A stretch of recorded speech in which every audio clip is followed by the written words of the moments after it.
I think I'm gonna have to get some recording glasses.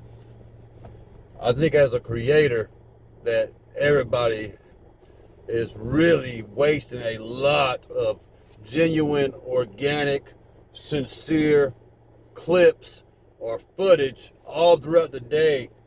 I mean, there's so much shit that can be done when you can just bam, hit record in a point of view, a POV scene.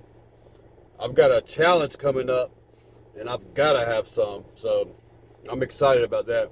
But anyway, more to come on that. Everyone wants to live, everyone wants to be like Warren Buffett, but they only talk about the stock picks.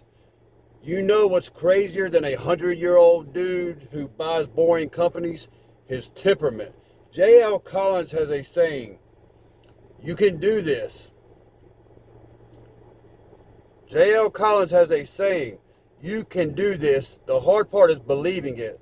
The harder part is acting on it. The old school wisdom isn't about some secret formula. It's about boring, consistent discipline.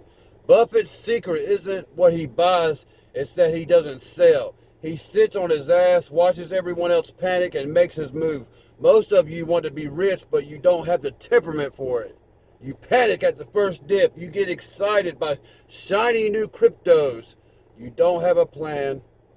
You have a fucking feeling. The market is a transfer of wealth from the impatient to the patient. Stop reacting and start acting. Boom.